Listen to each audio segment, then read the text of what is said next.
Right now, Pittsburgh's best sports show is about to begin. Call us or tweet us. We've got things to talk about on the Ireland Contracting Nightly Sports Call. Hi, everybody. Thanks for joining us on the Ireland Contracting Nightly Sports Call. I'm Robby Incmikoski, going to be joined by Jason Mackey, Pirates Insider, here in just a second. Give us a call, 412-575-2600.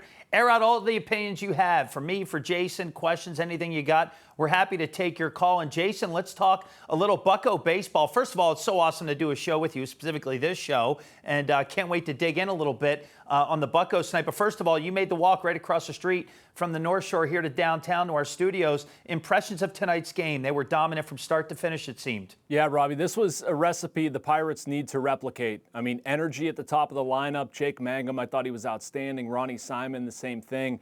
They've lacked this. They've lacked this energy. I really like their approach at the plate, going up the middle, the opposite field. Bubba Chandler was obviously fantastic, 6 shutout innings. This was just the sort of oomph, the lightheartedness that the Pirates have lacked. I talked to Jake Mangum about it afterward. He said there's been kind of word circulating around the clubhouse having to get back to this stuff that they've focused on early in the season. They've gotten stressed over the last little while. They haven't played well. They've let it get to them. And this kind of felt cathartic in a way, at least they hope. So this was a performance they're going to need to replicate Sunday. Oh, no doubt about that. So let's talk a little bit about just the situation that the Buccos are in right now. So you look at the rest of the month of August. They got a game tomorrow against the Mets, and they got 18 more games, 6 3-game series. Every team they're playing is either in a playoff spot or competing for a playoff spot, closer than the Pirates are to one right now. But this team has shown a little bit of ability, I'd say quite a bit. You can look at records, you can just throw them right out the window, right? Like this team, it appears they are capable of beating anyone in the big leagues. And would you not be surprised if they can maybe get one last run despite everything they're dealing with right now? Well, the crazy thing about this team, Robby, and I've been with them the entire season, they haven't gotten hot. They haven't gotten the run that you're talking about. And so, I mean, it's in there. And probably the other side of that coin, there's a bad run in there too. And let's hope this is not that. But, I mean, if they're getting contributions up and down the lineup, if they're getting things like they got tonight where guys aren't trying to do too much, they're not trying to be the hero, take a walk, take a single the other way, then yes, I agree with you. I mean, that's the one sort of blessing in disguise about their schedule. It's not easy. A lot of teams are in it, but they're also the teams that are right on top of the Pirates. So if they're going to play well against the Padres, against the Cardinals, a couple more in there. I think they believe they have one more against the Reds, maybe not. Whatever. I mean, they've got games against teams directly ahead of them. The Marlins, for instance, they're another one. You can make some headway there. You know, let's talk a little bit about my man Jay Hay. One of the greatest guys. You and I covered the beat together for a number of years, and we got to know Josh. I've known Josh for a number of years. What was the vibe like, and what was the enthusiasm like for him as he officially put his baseball career behind him and retired as a Pirate? It's awesome, man. And you saw way more of Jay Hay than I did. And by the way, this is awesome. I love talking baseball with you. This is fun. But no, it was so cool to see how much love there was for him. And I caught up with Jay Hay around the 6th inning up top in the press box, and he was just blown away by it. He said words can't describe sort of the emotions that he felt. Camera showed him a little while later. Place just erupted. It was so cool to see him recognized for the type of player he is, the type of person he is, what he's doing now. I just love so much, like totally living the dad life, coaching his kids' sports, being a husband, just a quality human being. I love the way he went about his business, love the way he played the game. He said this year's team kind of reminds him of him, too. A bunch of grinders, a bunch of guys that, you know, might not have those all-stars, accolades, whatever, but they play the game the right way. They play the game with energy. Jay Hay's a big fan. They're a big fan of him, too, by the way. You know, I was going to say, and that says a lot, you know, and I understand the amount of hits the Pirates take and the criticism of Bob Nutting. I understand all that, but when I speak specifically about this, and one thing you and I have a good idea of, and I've been fortunate, I spent 11 years as a TV reporter for the Pirates, spent every day around the team from the day they got the spring training, or a couple days after they got to the end of the regular season. And the one thing the Pirates are really good at that doesn't get a lot of exposure is just how much they take care of their alumni and their former players, coaches, staff, people that come back. They really do a good job of rolling out the red carpet, and they did it for J-Hay tonight. I think he told me he had like 20, 25 people that made the trip. Not a long trip from Cincinnati to here, but still nonetheless, really a memorable weekend for his entire family. It really was. And the Pirates did it first class, wining and dining him all around. And this is something Bob Nutting talked about yesterday that is really important to the Pirates, and I couldn't agree with him more. Talking about creating a bridge to those teams of 13, 14, 15. A lot of those guys are retiring now. That's a very big, important era of Pirates baseball. They need to embrace them. They need to have guys like J-Hay around. I actually talked to J-Hay, you'll like this, Robby, about becoming a spring training instructor. I said, is that something you would be open to? And he said, I'm not saying no, but I'm not saying yes. He's like, I've got a lot of things going on, but it is something I could see myself doing. Under Donnie Kelly, the Pirates have done a much better job embracing alumni. A.J. Burnett was a part of that. I wouldn't be surprised if J-Hay becomes part of it too. So can I tell you a conversation I had with J-Hay last night, actually? I had a chance to hang out with him after the game last night. Spent a lot of time with him, his family, his brother, his best friends. We spent, a little bit of time deep into the night, having a good time, hanging out, talking, and just catching up and kind of reflecting on everything. And the one thing we talked about is I asked him if he'd be interested in doing television, because he would be so good at that. And now his daughters are 12 and 8, so he's still running them around all over the place, but still even in a part-time role. You mean to tell me this guy wouldn't become, I don't want to say a cold hero because he's not playing, but this guy wouldn't be a Stephen Brault per se, locally here in Pittsburgh down the road? He'd be fantastic. And the podcast he does with Noah Hiles and Platinum Key, Bucko territory, they do a great job. I mean, Josh is a natural for that, man. Just got a great personality. I always remember, I was a young reporter around the Pirates. I was more accustomed to being around the Penguins, but I always enjoyed being around Harrison. He made it easy for you. He gave great answers. He was expansive. He was never overwhelmed by it. Just a good, genuine dude, man. It's been the same way since he retired. I've gotten to know him a little bit. Got to talk to him tonight, talked to him yesterday. Again, you know him better than I do. I wasn't on the beat, but just a ton of respect for how that guy carries himself. 412-575-2600 is the number. Give us a call. Questions for Jason Mackey or myself, Pirates Insider. Great guy, good family man. Going to give us a little more scoop as to what's going on with the Pirates right now. We'll be back on the Ireland Contracting Nightly Sports Call right after this. Here's our Xfinity tweet of the night. Comes from Just Baseball Media. Bubba Chandler, look at those that stat line tonight. He didn't even allow a runner to reach second base tonight, Jason Mackey. 6 innings pitched, 5 punch-outs, just a walk. Two or fewer earned runs in 4 of his last 5 starts. When you talk about Bubba Chandler, okay, we understand the potential that Bubba has. This guy was a multi-sport athlete. He was going to go play quarterback for Dabo Swinney at Clemson University. He decided he was going to play baseball. Smarter move. Contracts are guaranteed. Probably make a little bit more money, a lot less risk of injury. But Bubba Chandler, how good can he be? Man, top-end starter. When he commands the fastball like he did tonight, he's got premium velocity. I like what he did. And by the way, I also like him and Henry Davis working together. I'd like to see more of that. I thought Henry Davis was important tonight. But the fastball's elite. He's mixing in his sinker more. The hard stuff played for him tonight. The slider I thought was very good. He barely used his changeup. When he's throwing strikes and attacking hitters, Robby, the way that line indicates, Bubba Chandler's been their best starter over the last little while. I think that's kind of flown under the radar. The starting pitching certainly needs to be better. But when you talk about a ceiling for Bubba Chandler, it's very high. He's got elite stuff. Oh, I couldn't disagree with that one bit. And believe me, Jason, it pains me to have to agree with you at the bottom of my being. But I have to agree with you. But here's something that's pretty cool. The first caller tonight is a guy we hear from all the time. Anybody that follows the Buccos knows who this guy is. But what's really cool is the story that you did on him last year, and we're able to facilitate getting him to a game. And this guy's a lifelong Pirates fan, Chuck in Uniontown. It's an honor to have you on here with you and Jason Mackey. Chuck, what's happening, brother? First of all, thanks for the compliment. I appreciate it. Second of all, congratulations from A to Z to Josh Harrison. Great guy, great player, great guy. Easy guy to root for. Really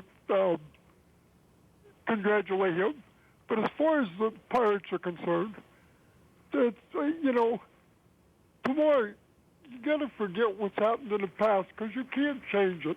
But tomorrow's the first day of the rest of your life. 19 games to go this month. With a lot of the people in front of us, a lot of tough games. But how about going at least 13-6 in those games? And, what we need to do is get on the internet, www, stack W's. We can still, the mountain is steep. We've got the gear to climb it. All we need to do is use it positively. let's see what happens. Just as I said, forget the past, but you can't change it. But it's all in front of us. All we need to do is win.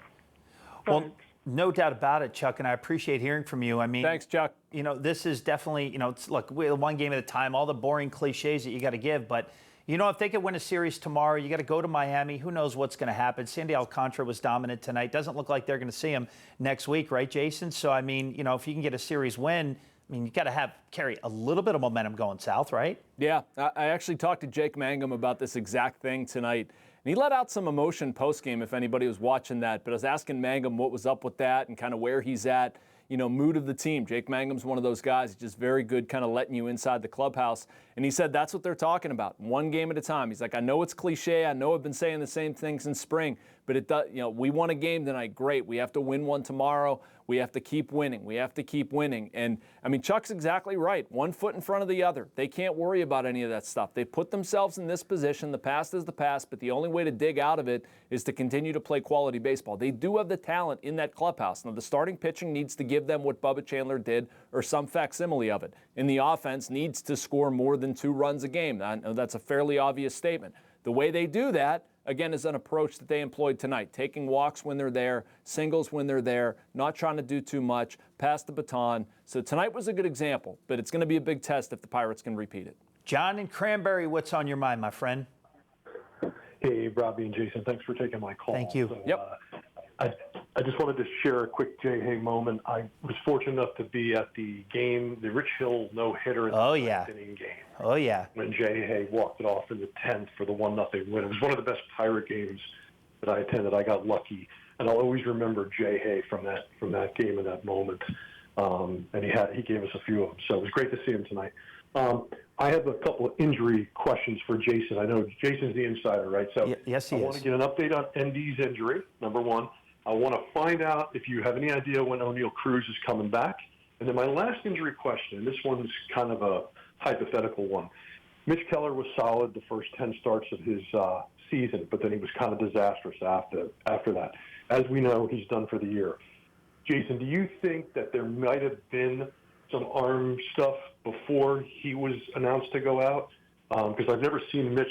He's been up and down, but that was pretty down this year. So I want to get your takes on those points. Thanks, guys, for taking my call. Thank you. Go ahead, Jason. Yep. All right. So, Endy, left hip discomfort was the diagnosis. He's day-to-day. I think this is truly the type of thing they're going to check it out in the morning. Can't tell you much more than that, John. I hope he's okay. He's dealt with a lot. This is the same sort of, hip side issue that's plagued him. It is frustrating that it continues to happen. They'll check him out in the morning. O'Neal Cruz, if I was a betting man, I'd say next weekend. I think the Marlins series is probably a little bit close, but they're back home next weekend. That's my target date for O'Neal Cruz. And Mitch Keller, no, I don't think it was bothering him. We actually talked to him before the game. He said it was not. He said it was around about the 3rd inning in his last start where it really, really tightened up on him and started to get kind of awkward. I was asking him about that feeling and sensation, but no, I don't think that's something that would explain his poor performance this season. Mike in Lower Burrell, what's on your mind tonight, my friend, on the Ireland Contracting Nightly Sports Call? It's people like you that make this world a better place. You're talking about Jason, right? Definitely talking about not Robby. me. Talk about you. Hey, you guys do a great job, and I appreciate it. Thank we you. like it out here in the Little Bro. We'd like to see you come out here one of these days. All right. Crack open the cold ones for us. We'll be there. Hey, my question is, what's the most improved in camp that you've seen at Stewart training camp? I would have to hit up Rich Walsh or Bob Pompiani for that, because I got to be completely honest and say that I have not been to camp at all, and I haven't gotten a chance to look at it. I'd be lying if I made something up. Jason, I know you've been following the Pirates I haven't been out to camp either, man. I'm sorry. I'm not worth much there. Somebody get Brian Bacco on the line right now. Get Rich Walsh on the line. Tell him to wash that pomade out of his hair and get on the line and give us a call. I don't know. We talked about it on the news, and here's what I'll say to you, Mike. The tight end situation is looking pretty good with Freiermuth. Darnell Washington, you heard Brian Angelico, the offensive coordinator for the Steelers, talk about how he's gonna deploy those guys. And look, the Steelers draft well. They develop well. And they're starting to really see that now, and I'm just hoping that's able to play out. So I apologize I can't give you a straight answer on that because I don't want to lie to the viewers. I haven't been there. So I'd be completely making it up, which, Jason, you know, you or I would never do anything. Can't make it up, man. No, we would never do anything like that ever in our lives. Randy in Wilkins Township is happening. What's on your mind, Randy? Hey, guys. How you doing? All right, Hey, thank Randy. you. What's happening? Hey, we're thinking about the Steelers and the Packers in the preseason game. Yeah. They're talking about putting Aaron Rodgers in for the preseason game just to play against the Packers. Do you think that's a possibility, or? Well, it sounds like, from what I've heard, that he is going to play in the preseason. Now, I don't think there's any added emphasis because it's the Green Bay Packers. I cannot imagine that Aaron Rodgers is really thinking at night about beating the Packers in a preseason game. But on the other hand, it'd probably be pretty nice to get a couple reps. Look, I couldn't really tell you the difference in philosophy between Mike Tomlin and Mike McCarthy with regard to Aaron Rodgers playing. Here's what I would say. What's year 24, I think, for Aaron Rodgers, 23, 24 in the NFL? I mean, Jason, I don't know.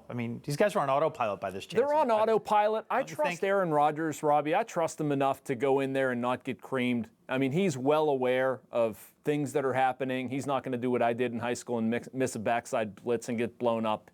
He's aware that stuff's coming. As long as you're sort of, instructing him, look, dude, do not take hits. You cannot take hits. I understand. The philosophy is a little bit different with McCarthy versus Tomlin. Tomlin did not want Ben in there at all, did not want Rodgers in there at all. McCarthy's a little different. He wants to see those reps, but you have to do it in a cautious way, too. Yeah, just the rule in spring training camp, just don't do anything stupid. Yep. That's all. It's so simple. Just don't get hurt and get ready for week one.